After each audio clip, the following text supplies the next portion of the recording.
I am so grateful I was born in the USA, but I am so grateful to live in Europe. But I wouldn't want to grow up in Europe. Europe is a place for you to enjoy life, not to make life. Back in bold. Okay, today I'm going to do a little reaction to Mr. Drew Binsky, a legend in the travel space. He's more of a happy-go, fast type traveler, but very good content, good dude. I've seen many of his videos. He's going to go through the differences between Europe and America, the Europeans and the Americans. I think I have a decent background to speak on it because I lived in Denmark, Poland, Italy a couple of years. I've probably been to 100 cities in Europe. I grew up in the United States. I lived in 2 states and probably seen 30, 35 states. I think the difference is, too, I've done it at a young age. So a lot of you old geezers out there who have done similar things, I think a lot has changed, okay? So I think my perspective will bring good lights. I'm going to piss off both sides, I think, but this is from my perception. This is what I've seen, what I've lived. So let's start it off. Drew Binsky. The USA and Europe are similar in size, population, standard of living, and lifestyle. But as an American myself, after spending more than 1 year of my life in Europe and visiting every single country on the continent, there are some major cultural differences that need to be addressed. Bonjour! Disclaimer, I know it's impossible. I think it's an interesting point too. Like the size and the population is very similar between USA and Europe. I mean, the fascinating part about Europe, and this is cliche, but it's so many different cultures packed together, right? So you can take a train and you're in a whole different place with ancient history. They speak different languages, and obviously, United States, there is differences, of course, from the north to the south, to the west to the east. We have many different culture groups, so you can't lump Europe obviously into one or the USA into one. More so the USA, I think you can than Europe. But yeah, I think he's just going to go over the generalizations, which is great. Possible to group Europe into one. Another thing is too, he said he only lived 1 year in Europe. I think he went to school, study abroad in the Czech Republic, and then, like I said, he's a fast traveler. That dude's seen every country in the world. And I don't know, to me, that's tough. I don't think you really get the full immersion. I like to do the more slow traveling. I like to, meet the locals, do the local thing, not just see the main tourist attractions. But I still think, obviously, it's unreal what he's done. And he's seen so much. And he obviously has a big, big grasp about perception around the world and cultures and so forth. I like Drew. I think he's a good dude. He's not like, I like to be more real, and I like more the Kurt Kaz types, or even Bald and Bankrupt. I think that was pretty cool. Hopefully he keeps making videos. But Drew, for like the mainstream travel audience, I think he's, one of the top dogs. Maybe that one guy that did all those books, Rick Grimes. No, he did. I'll put it up here. He's some famous old dude that has like, travel things everywhere, and he did really good too. Category. So these are general realizations that may not exist in every European country. Here are 18 cultural differences that Europe has over the USA. 1. Pay to use public toilets. It's not free to pee or do your business in public. You have to pay usually €1 to use the bathroom, even if it's just to wash your hands. 2. Water is not free. When you order water in a restaurant, it usually comes in a tiny glass bottle and costs €2 to €5. They love sparkling water too, so make sure to tell them you want still water. Can I get a still water, please? Travel tip. Carry around an empty water bottle and fill it up in sinks or public fountains. It's all purified. 3. Okay, yeah, very good points. I found a lot of free bathrooms. I think many of the pay-to-play ones are in touristic areas, but even like in Italian city centers, I go up and I'd be like, hey, I have no change. Like, oh, just go in. I say, hey, ciao, ciao, and try to act like you're, not just a, tourist. But the worst is the train station. I pay for a ticket, and then before I get on the train, if I want to use the bathroom, I got to pay to do that, like €1. I mean, that's ridiculous to me. And then right when you get on the train, there's free bathrooms. So I think even some restaurants, like if you're nice, they'll let you pop in there quick. But it's definitely not as friendly as United States, where you can find free public bathrooms anywhere. The water, okay, first of all, sparkling water has changed my life. Besides alcohol, that's the only drink I drink. I don't drink no soda pop, like anything. Like it's sparkling water just quenches everything for me. I got that from Europe, but it's getting more popular in the States. You know what I mean? So I think that is interesting. He has got a really good points carrying one of those water bottles around if you're doing some touristic stuff, because a lot of cities have free fountains and the water is drinkable, right? It's most countries in Europe, water is drinkable. There's still some that don't have it, especially where I am now in Albania and the Balkans and some more underdeveloped places. But yeah, I pretty much agree with those points. Every city has history. In America, we don't have much to talk about before the 17th century. In Europe, some castles are 500 years older than the US even became a country. 4. They drive less. Public transportation is everywhere and efficient in Europe, and most cities are pedestrian and bike friendly. There's really no need for a car, and gas is too expensive anyways. 5. Sports are not a family affair. Okay, so the first one, the history thing, is obviously the cliche for the American, like, oh, this building's older than my country, and I love it. I love history. I think it's fascinating. I think when you grow up into it, you don't take it. When you grow up with it, you don't take it in as much. As I noticed, many locals were, not obviously as excited about it or thought it was super interesting like me. But I mean, me personally, I think it's amazing. That's why I like to stay in Europe, is because everywhere I go, there's stories here and the great people that came there, and oh, they did things that way then, and I just find history super fascinating. So yes, every European city has a crazy amount of history. Transportation, this is a big one, right? I don't have a car in Europe, and I don't like having a car. It's nice. You don't have to pay for insurance. Don't have to worry about parking. The differences are the transportation is safe. Okay. United States, the crazy people use the transportations, or if they're down on their luck and, they're, whatnot. But I mean, your perception of public transportation is not the best of society, right? So everyone has a car. And plus, everything is 10 times more spread out in the United States. So you need the car, and the car represents some freedom. And the country was built off the car industry, basically, to create the suburbs. So yes, the European transportation is good, but still, sometimes it misses. You're depending on someone else too, right? So you have to look at the bus schedule, you have to look at the train thing, then you have to time your day around it. And sometimes it's late, and sometimes it's not. It's very affordable for the most part. I'm big into the trains. I like taking the train. The bus is a different story, but Scandinavia was amazing. Their buses were clean. They were always on time.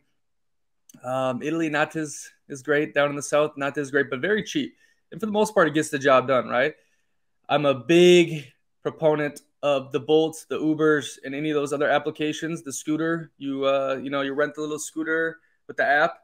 That stuff is fantastic. Unfortunately, a lot of countries have that mafia that owns the taxis, so they're not going to give up that easy taxi life, because I mean, it's a whole different ballgame when you can use the Bolt or the Uber compared to the taxi. You know what you're going to pay. Normally, it's cheaper. You don't have to deal with some crooked taxi driver trying to, take all the tourist money. I got a big problem with taxi drivers. I do. So if you're a good taxi driver, I mean, it sucks that a lot of people, make you guys look super bad. I tried not taking taxis no matter what, because I don't like dealing with you guys. It just is what it is. So the transportation thing is just different, right? I wish it was in the USA, but the USA is way different. I do think there's something very important about the freedom of a car, the personal independence of a car, but it also on the flip end, that's another, if you have a car payment, $700 with insurance, maybe a month. There's just a lot more expenses. I can't stand dealing with parking. So that topic is interesting. But me, I mean, if I live in a city that is, tight knit and public transportation works and it's safe, I think it's fantastic, right? I would like for Bolt to be there or Uber to be there. But then I also see the flip end of the freedom I did have when I had a car in the United States. So in the States, we pregame and drink beers and tailgate for sports games with our families and friends. In Europe, sports aren't such big events, except for soccer, which they love. 6. Smaller food portions. This is the size of a normal meal in Europe. And this is a standard Coke. Also, ketchup is not free and comes in glass bottles. Seriously? 7. The sports thing, I mean, soccer's a religion in Europe. There's no question about that. Every other sport is not as popular. In some countries, like a handball is, popular, hockey in the north, but it's nothing like soccer, football or whatever. That is, God's, that's like the religion now in Europe. A lot of them went away from religion. It's gotten more like I don't know if I should say atheist, but more just away from religion in general. Besides the Muslims, the Muslims that came in here, they practice it hard. But it is unfortunate, man, because I think the sport helps develop people, especially as children. Gives you the discipline, gives you the workout, be fit, how to work with the team, how to take orders from the coach. I think sport is very important. I think that's why it has developed like a very robust and healthy economy in the United States, because lots of the great athletes or the people that went to college became the good salesmen, the CEOs, the real estate people, the people that go out there and know what it takes to handle adversity. They have discipline, they work hard, they can work with other people, they're in shape. So it is kind of sad that Europe neglects that. They more so focus on the academics and other things, which has its benefits as well.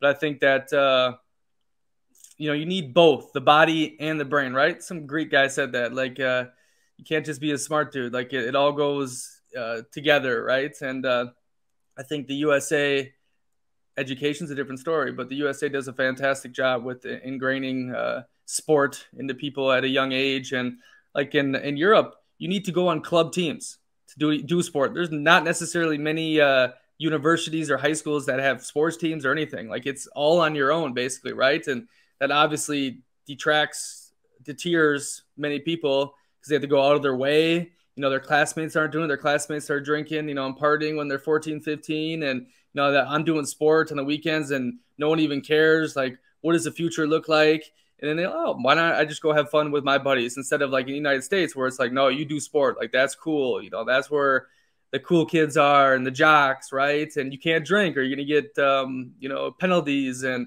it's a really good thing, especially for a dude to grow up in, sport. It gives it so many life benefits. I'm so grateful for it. And so it's sad that the Euros don't necessarily do that. What was the other one? Oh, food sizes. Yeah. There's no question that European food is 100 times better, I think, and more healthier than the United States. I think the Americans are being poisoned by whatever the hell is put into our food. When I first moved to Denmark, I lost like 30 pounds. And I thought I ate more in Denmark. So the healthiness and the non-processed and sugar and all that crap is out of here. And yes, the portion size are smaller, but they do like a lot more stuff, right? You have like 5 courses, right? So I still think you eat a ton, but it's definitely not, like you go to Texas Roadhouse or, a normal restaurant in USA where it's just monster food. And I like that because I normally only eat like 1 meal a day. If I'm having a late dinner or with friends, then maybe I'll do the dinner, but I like to eat just one huge meal, do the little intermittent fasting.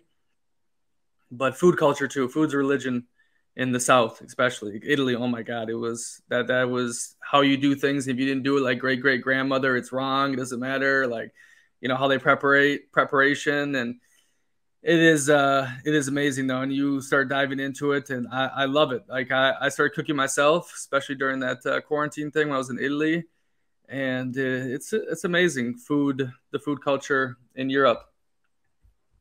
Cigarettes are fashionable. They aren't so looked down upon among Europeans either. I guess they don't have the DARE program in Europe.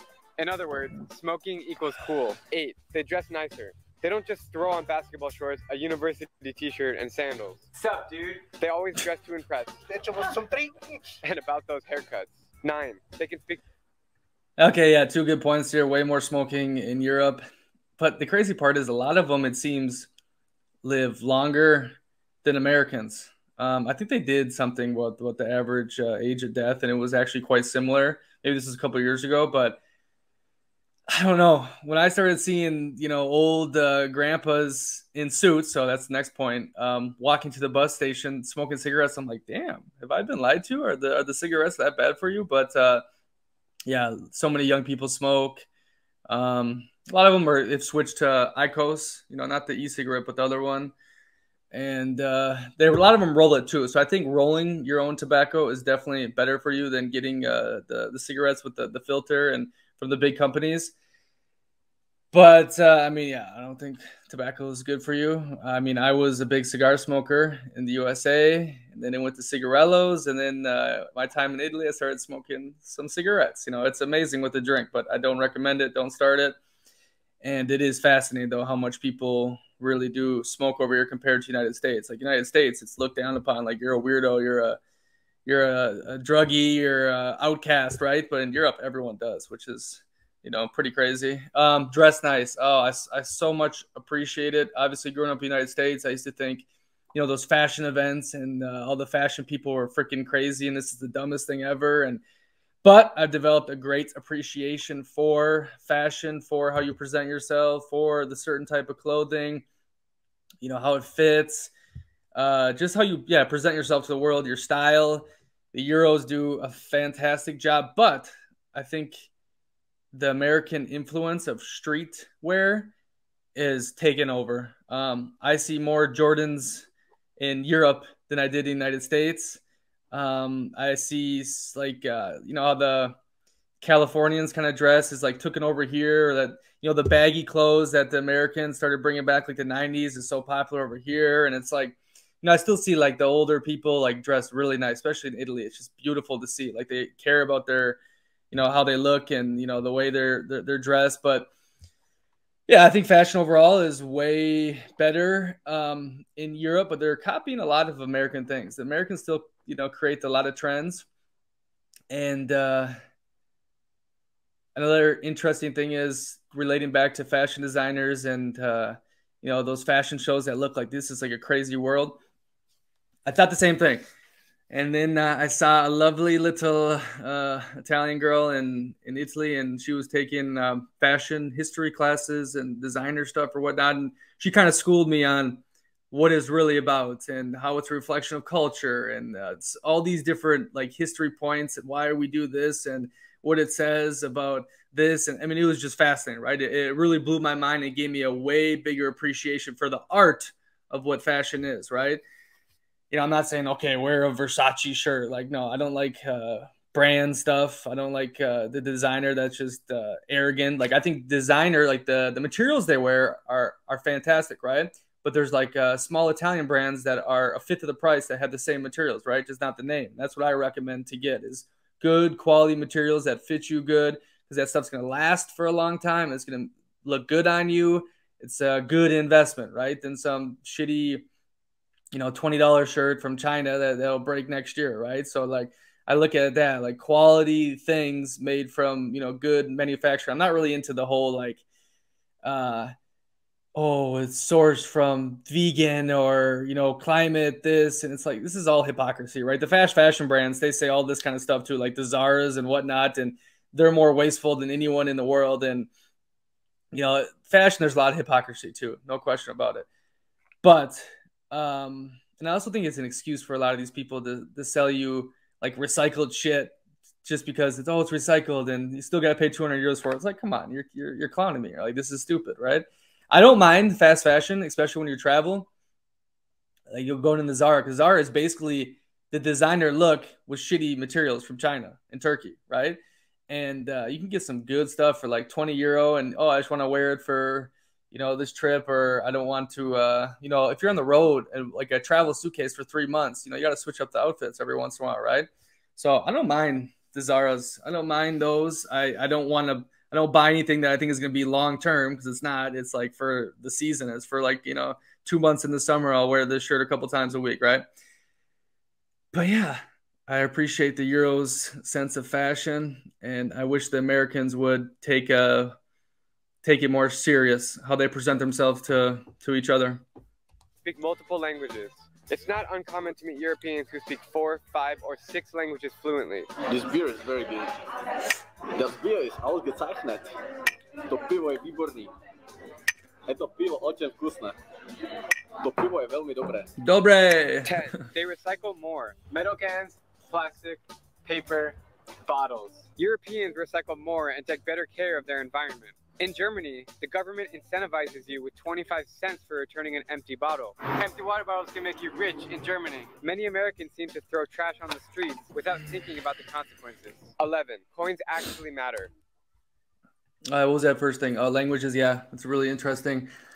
I try to pick up what I can, but I think I'm getting too old where, you know, it's harder for your brain to take in another language. Plus, I don't see the benefit. Like, I'd rather spend my time making money or doing other things than trying to learn a language. Because I think in what 5-10 years we're gonna have something where I can speak English, you can speak whatever you speak, and it'll be translated through a piece or Elon Musk's brain chip or something like that. But you know, it is fun when you pick up some words and you can kind of speak. And the big crappy part is the person can never fully express themselves if you guys aren't fluent in the same language, right? Or if you're not fluent in their language, you can never really get everything out of them, right? And that kind of hurts, but for the most part, you can have good conversations. You can just vibe. Body language, they say, is, you know, 80% of communication. The tone of your voice, you know, your eyes, right? So, you know, you can get by, but when it gets like into the deep stuff with someone, that's when it starts hurting. When you have to go to like a Google translator for a word, or there's not a phrase in English for this meaning, right? And usually it's like the lovey-dovey stuff and so forth, but that's tough. And that's why I commend and I appreciate the Europeans for speaking all these different languages. I wish I could. And I think it does something really interesting to your brain, they say. If you speak different languages, I think it like, you know, moves the neurons and shit. And I think it is good. And I can notice it too when I try to speak Italian or different languages, Spanish. It's just, it kind of feels different, right? But I highly recommend if you go to a country, try to learn like, you know, hello or thank you or hi beautiful, like stuff like that. That just kind of it'll go a long way if you just do that, right? You're not just coming in there and speak English, you know. But most people do. Most people can understand English or want to learn English. So that is another reason too, where, you know, the people I meet, they're like, no, let me practice English. I don't want to, you know, have you practice Italian, right? Or whatever. What was it? Oh, the recycling thing. Yeah, I think the Euros are a lot more minimalistic and what's that word when you care about things around you and whatnot? I don't know, like intentional, something like that. But I don't think it's necessarily because they just want to, right? I think Europe is broke. That is going to be kind of inflammatory to some people. Oh, we have free healthcare, we have this, and you know, you guys get school shootings and whatnot. It's like, no, like you guys have so many different social welfare programs that are keeping your country afloat. You don't pay for the military. The USA has protected you guys for, you know, the last 70 years. There's a reason that, you know, freaking suburban houses like, you know, 10 of your homes, you know, and they're built differently, right? Some are built, you know, in Europe with the actual good materials that last long. And in the USA, it's cardboard basically. But, you know, this is a whole different discussion, but for the most part, Europeans have to make use of what they have. And this is cultural too, especially all the wars they went through. They had to, you know, be smart and not waste things, right? I personally do like to live more minimalistic now, of course, through the traveling, and I like a clean environment, especially if I'm in a clean place. I'm like, okay, I should pick this up and throw it in the trash, right? If I'm in a dirty place, then it's kind of like, oh, you know what I mean? But the more intentional, minimalistic, you know, living, cooking at home, you know, going to the supermarket like 4 times a week just to get what you need for the next 2 days, right? Instead of going to the shopping market and buying a month's worth of groceries like the Americans do.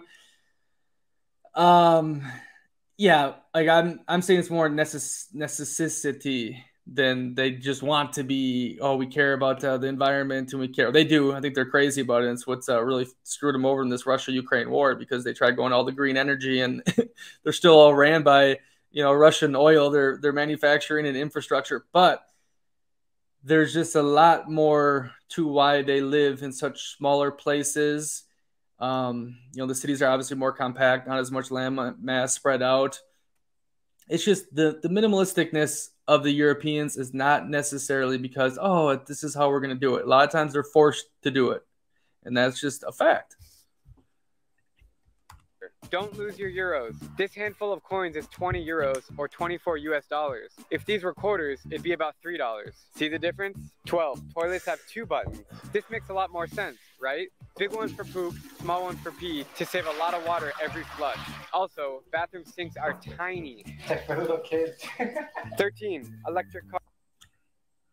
Yeah, I don't like that at all. The coin thing. That's so annoying because you could have, a lot of well, not much anymore because the dollar is so strong. I mean, what he said now is probably like 19 point or 20 euros is probably $21 almost, right?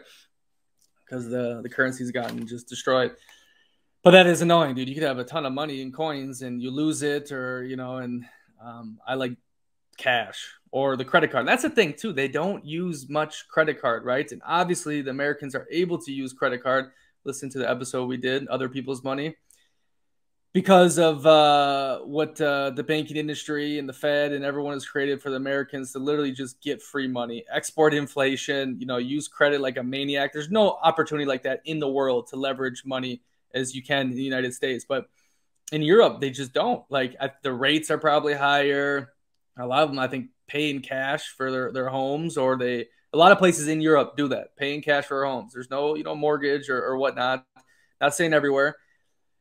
But the Europeans, yeah, they like to pay with cash, which I love cash. Okay, I love cash because the anonymity, right? The privacy. You have it on you. It's not some weird digital ones and zeros on some internet that could just vanish possibly. Like you can see it, you can feel it. So I'm not saying I don't like cash, but I save a lot of money. I get a lot of points by using the credit card. And the euros, like, yeah, these coins, that pisses me off. I don't like how the coins are so valuable. And another thing is,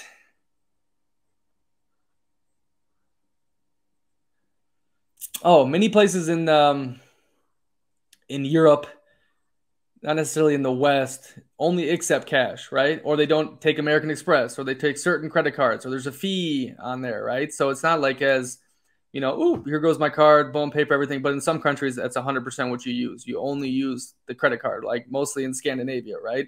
It's connected to everything, and the government can see every purchase they have, and there's no money laundering. That's another piece about cash. You can money launder, right? Or you can make money underneath the table and not pay taxes, right? So, yeah, I don't know if that was kind of a tangent on coins, but yeah, that's been my experience. I like it and I don't like it because I lose so much money with the cash, right? And I'd rather just see everything I spend on the credit card, get my points for it. And what was that other thing they were talking about? Oh, yeah, the toilet. So going back to the minimalistic point, right? The bathrooms, I mean, my God, there's bigger bathrooms in USA than the Euros have for bedrooms, right? And like you said, I don't mind it. I live in it, okay? That's what I've been doing for a while now. And I like being minimalistic. I don't feel I need too much. Like living space-wise, you got to take care of it. You got to clean it. But yeah, it's just way tiny. You have a shower right next to the bathroom. It's right next to the washer, and you got a sink, and it's just like you're hitting the shower trying to take a shit, and it's all over the place, right? And yeah, I think a lot of Americans have problems when they come over here and they're like, "Oh my God, this is your bathroom? Like this is," in their minds, like third world, what you're living in, right? And it goes back to my points, like the Euros are very minimalistic for some reasons, that because they actually want to be, because they value living life, which they do a lot better than Americans. The way of life in Europe is a lot better, but I think we're going to get to that later. But a lot of other times it's because they're broke and they have to live like that. And it is what it is. Cars. It's more and more common to drive small electric cars in Europe. Once again, better for the environment. And you can pull into these parking spaces and you charge it. It's so simple. 14. Fewer trash cans. I never had this problem back home, but in Europe, it always seems like there's a trash can every 2 miles. But believe it or not, the streets are clean. 15. The electric cars. These little tiny cars they drive, and it's just, I don't know, I couldn't be seen in one of those. Like, hey, good for you. You're saving money on the gas because the gas is way more expensive, especially now with Russia. But this whole thing about the environment, okay? Like, I lived in Colorado, so I really got a deep appreciation of nature in the mountains. I highly recommend everyone go to Colorado. It is amazing. In Europe, I love going for walks and seeing green. Okay, I lived in Białystok, the Polachia, the heart, the lungs of Poland, green everywhere. I'm big into nature. I love being by the sea. I like hiking. I did a crap ton of hiking in Brazil.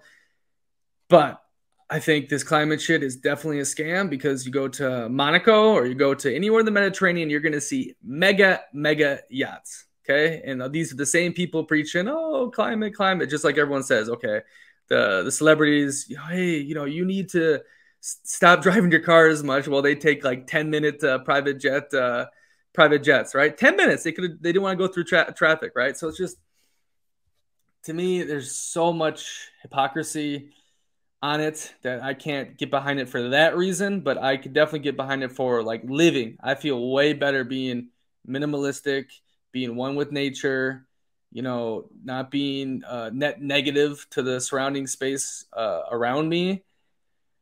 But yeah, I get so fed up with the Euros when they start preaching this climate stuff, and then they end up in a situation like they are with Russia right now, where they're going to freeze the winter. My buddy in the UK said he was paying £100 a month for the electricity, the gas. Now it's £1,200. So it's just like, yeah, be careful what you wish for, right? Oh, the trash thing. So he said not many garbage cans everywhere. I see a lot. I don't know if that's necessarily so true. Cleanness, it depends. It really does depend where you are. Scandinavia, for the most part, is crystal clear. Poland, surprisingly, has been one of the most cleanest places I've been. Italy's not. Italy's got graffiti everywhere. It's vibey. I love it. I don't feel in danger in Italy, but it's not clean. Spain, not really clean. France, I've only been to Paris and Marseille, and that was dirty. But yeah, Europe is not as clean as I think you think it is. But street signs are tricky. You can't find the street sign? Look on the building. It's usually there. 16. Dinner is an all-night activity. Expect to spend 3 or more hours schmoozing and eating with your friends at the dinner table. In the US, if we wait more than 5 minutes to get our check, we talk to the manager. Don't be in a hurry if you're going to dinner with Europeans. 17. 100% on the dinner part, but first, the signs, yes, even Google Maps messes up a lot because of how, these cities are ancient, right? They were built before cars, most of these European cities, so they're not, weird streets, tiny ones, the cobblestone, it's all fucked up, right? So, yeah, sometimes it gets really tricky, where you're going if you don't live there or if you're just visiting, and so you always got to get that local sim and hope to God that Google Maps are correct for the most, developed part of Europe. It does work. Here where I'm at in Albania, it's so fucked up. Like everything is messed up on the Google Maps. Okay, the dinners, yes. Oh my God, this is one thing I love so much. It's become one of my favorite things to do. I'm not a clubber. I like to go to a bar, with a pretty girl, but mostly I just like to lay on the beach. Okay, that's my vibe. But I will do a long dinner with good people anytime. That is, if you have good people with you and it's just a vibe and it's like 3 hours and you're drinking, you're eating, you're just shooting the shit, you're smoking, underneath those lights at night, especially like in Italy, it's the vibe. It is one of the best vibes you can possibly have. I appreciate it so much. I just love how they are so, I think that word is intentional when they eat and when they experience things and they take it all in. And yeah, you think back to like USA, let's eat, and let's leave, right? I think it's changing. I think, in the coast for sure, and high-end places, they've gotten that experience. That's what it becomes, right? It's not just eating; it's an experience. And the Euros do it amazing. They really do. They always eat together too. In Italy, they would leave school and have lunch with the whole family, the grandparents, the cousins, every day. I'm like, I haven't ate home a meal with my family since I was 5, right? The Americans just don't do it. One's on the couch watching TV, one's working on the laptop, one is, a family dinner is gone in the USA. Maybe in some parts, but for the most parts, the people I know, it's just not how it is. The only time you really have a family dinner is if you go out to eat in some, Cracker Barrel or some shit, and you go there, and that's for breakfast, right? Or you go to Applebee's and, you quick eat and, oh yeah, where's the check? Let's go, right? Not the case in Europe, and I really appreciate that. 17. They love the outdoors. You'll notice this by seeing tons of parks and outdoor cafes all over Europe. They love their leisure time, and they don't use their phones as much as we do. 18. Longer vacation. Many European countries, like France, have 6 or more weeks of vacation, or holiday as I call it. In the US, 2 weeks would be generous. So, what do you guys... Yeah, the outdoors. Yep. So that's that nature thing. They do live life way more intentionally. You always see the old people outside, just sitting at the park, shooting the shit, or going to the cafe, having a coffee, walking around the city center, walking in the parks. I 100% agree with that. And I think it is amazing. I do love that. He said they're not as much on their phones. I don't know when he made this, but that is totally not true. Anywhere you go, you'll see people just like this, right? I see that all the time. I mean, not, yeah, I see that all the time. But they'll still walk around with each other and not be on their phone. But especially the younger people, they're on their phone nonstop. The vacation thing, oh my goodness. Yeah, it is quite nice. I agree. 5 weeks, 6 weeks, it is amazing. When Americans go on vacation, if they get a vacation when they're young and they go to Cancun for a week and spend $2,000 in an all-inclusive hotel and just drink like nonstop, it's pros and cons to both ways. Like I said, this is why one of the reasons Europe is broke, okay? Because they created this social program, welfare that was very very much benefited from the United States protection, and it's collapsing. Okay, the population, there's not enough younger people to fulfill these programs. The pensions are going to go. You see it everywhere. The retirement age has risen drastically, right? So there's pros and cons with everything, and you see the pigs, the Portugal, Spain, Greece, Italy, they're all going to default if they raise the rates. There's some serious problems in a lot of European countries because of things like that.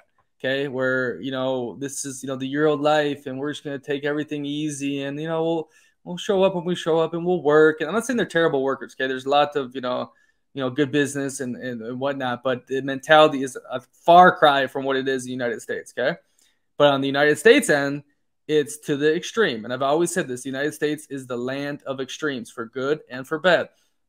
But in the United States, you're going to make a shit ton of money if you work, and you're going to work, okay? Now, if you get yourself in debt or you try to live above your means, which most people do, you're not going to feel like you have money, compared to the Europeans who, again, live minimalistic and then live intentionally. So they walk outside and have a coffee, and that's like their activity instead of, going shopping or spending all your money like after your 9 to 5 or buying a Rolex or some crazy shit, right?